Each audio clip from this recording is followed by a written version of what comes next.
कमो प्रोडक्शन तू समी उल्ला समी जनाब दी खिदमत हाजिर है। बाहुकम अपने भाई पंजाबी शायर डॉक्टर उमर फरूक कंबोज साहब इस दे चैनल दे इस प्लेटफॉर्म दे आइडमन ने जनाब दे हुक्म दी तामील च इंशाअल्लाह जनाब दी खूबसूरत राय दा जनाब दे कमेंट्स दा सानू बड़ी शिद्दत नाल इंतजार रहा सी। तौसीफ जमाल दा एक शेर नफीस हसीन मिजाजां दे हवाले करदा पिया। ओदा गुजर अचानक बाग चू होया, ओनू वेख के फुल शर्मा गए। ओदा गुजर अचानक बाग चू होया, ओनू वेख के फुल शर्मा गए। कई झूमण लग पे मस्ती विच, कई अदब तू सीस निवा गए। सम्मी झुरमट बन के तितलियां दे मेरे सज्जन नू घेरा पा गए। कई त्रुट के ढह पे पैरां विच, कई बूटियां ते मुरझा गए। लगे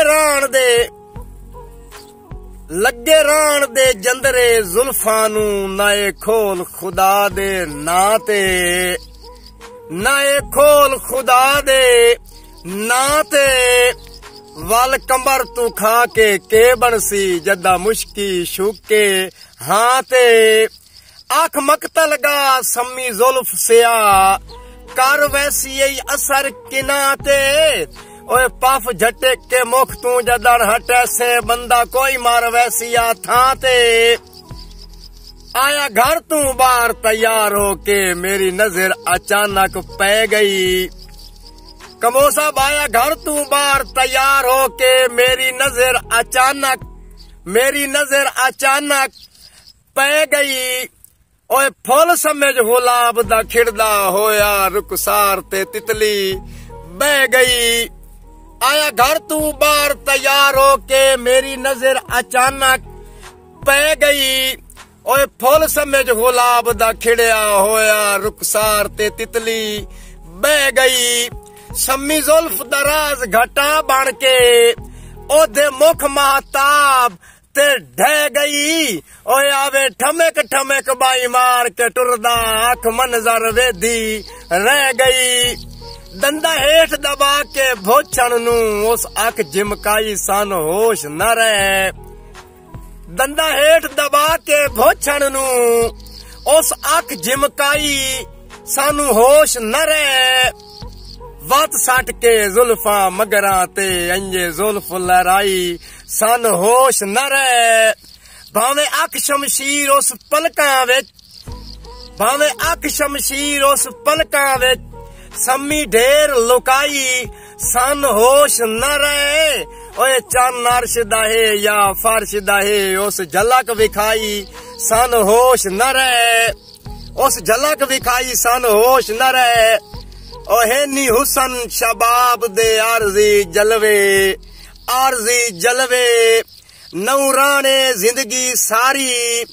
रखे ज़हन च चढ़दे सूरज दे, बंदे होंदे न ढेर पुजारी। डॉक्टर साहब तायीद करे सो, दे ढलन दी ढेले छोड़ वैसन, देऊ ढलन दी ढेले छोड़ वैसन।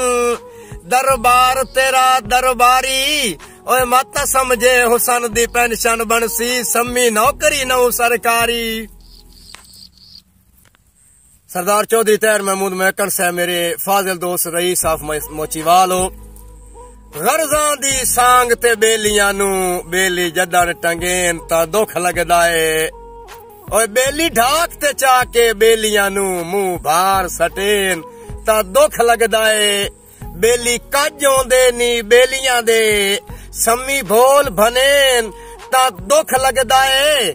दुश्मन दे पत्थर दा फट नहीं होंदा, बेली फुल उलरेन ता दुख लगदा है। उठा वांग जमीन ते गोडियां सट के, जिवें बेली लदेन लदी वंजना है।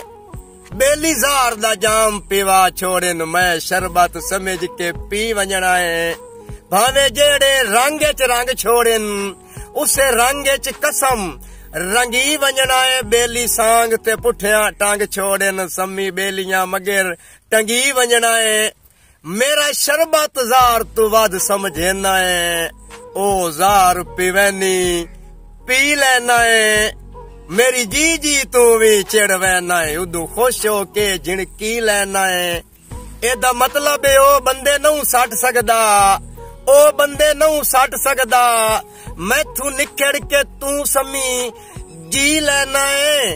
ओए मेरी अखी दी सेज ते नू सौंदा उदे सांग ते यार टंगी लैना है। अच्छा जेड़े रंग च रख तेरी अपनी मर्जी, काई रीस नहीं नाल किसे दे, तेरी जात तू कदड़ पशीदा है नु मेरा मालिक हाल किसे दे। कई सख्त जवाल दी जादे च आ गए, समी बख्त कमाल किसे दे, कुत्ते कई दे सवेन रजाइयां विच फुटपाथ ते बाल किसे दे।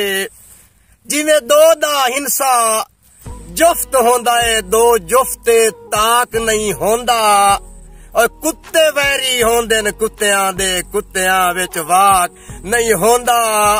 फरूक साहब 100 साल गुजारे जंगलां विच, सम्मी गिदड़ कजाक नहीं होंदा। हिक दे च नवाइए 5-5 वारी, कुत्ता वत भी पाक नहीं होंदा।